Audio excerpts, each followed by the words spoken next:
the Hong Kong situation. People have been following these threads on Twitter. You've also been putting them on YouTube, but recently YouTube has been censoring you. So what has been the deal with that? Why is YouTube censoring your videos?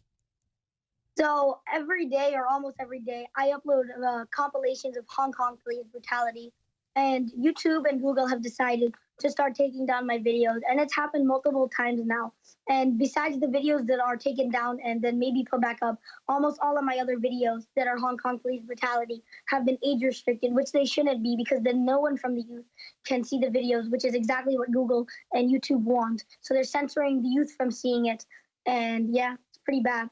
Well, you're a smart kid, and you kind of learned, how to, fit these things into YouTube standards. You make sure there's no true depiction of violence that may include, blood or any of the real stuff.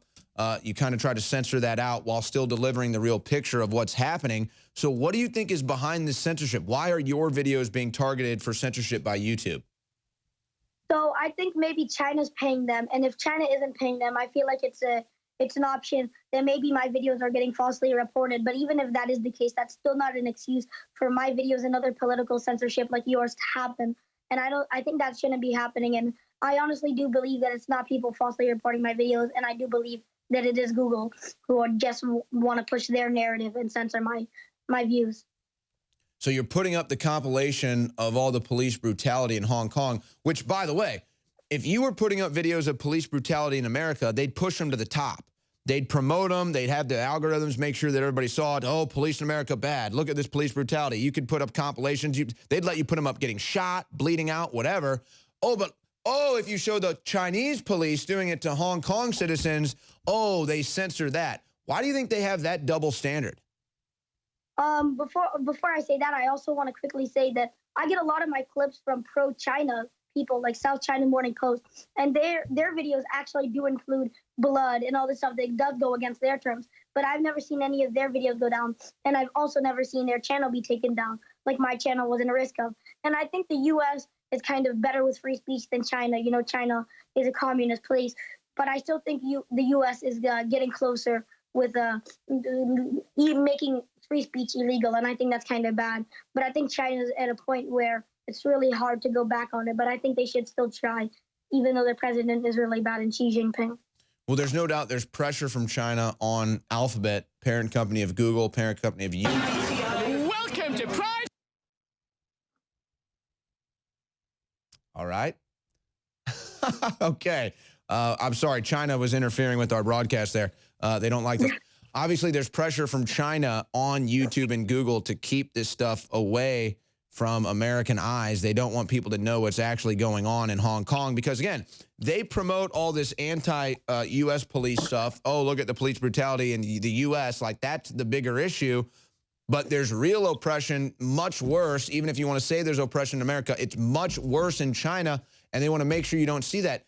Don't you think that illustrates to the American people how these American companies like Alphabet, which is Google and YouTube, how they're now catering to China and communist principles and traditions instead of the free market and free speech of America's traditions?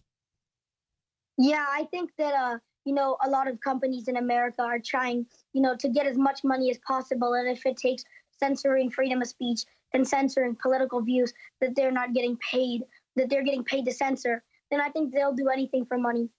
American companies and companies around the world are doing more and more for money, and they're really desperate, even if they are $1 billion company or $1 trillion company like Google, but they'll still get that extra million to censor me and many other Hong Kong activists. All right, I want to go into some uncharted territory with you here. I don't even know, so I'm kind of running blind here, but I know you're a high school student, correct? No. How old are you again? I'm 12, so I'm in middle school. I'm in 7th grade. Okay. Did you have school today? I did, but I was not at school because I wasn't feeling that good. Well, didn't mean to out you on your hooky, but I was going to ask what, if anything, students or your friends were saying about this impeachment stuff, because I think that that's what the Democrats wanted, is they wanted people talking about this all day at the water cooler, in the cafeteria, and all this stuff.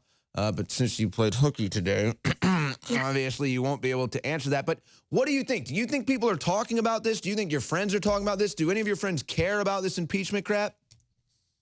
So I actually am more involved in politics, like I've said before in the other one, than most of my friends. So right when he got impeached, I texted all my friends. I'm like, look what happened. So I can only guess that there was a lot of talks about it at school, because when I go to school, even when this impeachment thing isn't happening, all I hear is Trump bad, Trump bad. So I can only imagine the talks that was happening in my school. Well, I should have told you I needed you to go to school today to gather intel. Oh, I'm sorry. So, I mean, how dare you? But let me just say this. You got a lot of Star Wars stuff in your room. I actually wanted to bring this up. They're anticipating the lowest box office return for this new Star Wars movie. Are you excited for the new Star Wars movie? Yeah, I think it comes out tomorrow, but I'm going to go see the premiere today, later tonight. See, I grew up on the original Star Wars. I was a big fan of the original Star Wars movies. The new ones came out probably when I was about your age, and I was into it obviously as a Star Wars fan, but the movies to me weren't really that great. They didn't really grip me, but I liked, the Legos and some of the toys that came out.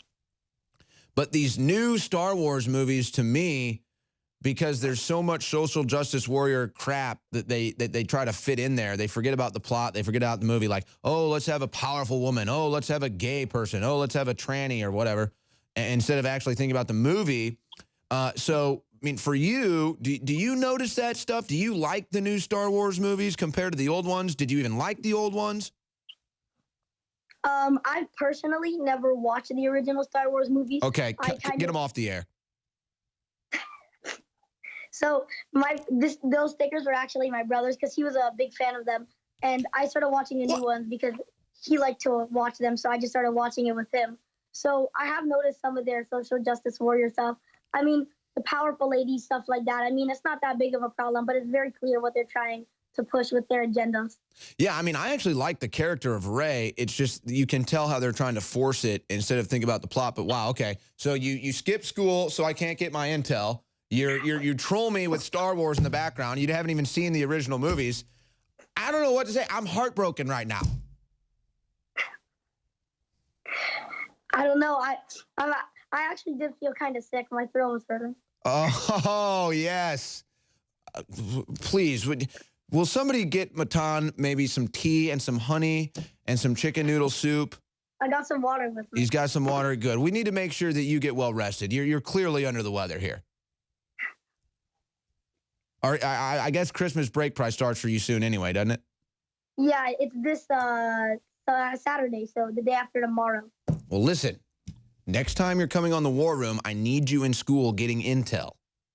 Okay, for sure. I need to know what the youth is thinking, okay? I can't go to 7th grade class anymore, all right? They won't want me there. They'll say, who is this bearded freak? Get him out of here. They'll probably recognize you. They won't be very happy about it. They'll be like, that's you don't think they'll like me? Thing. No, they'll be like, well, I live in California. They'll be like, that's the guy who likes Trump in the battle tank.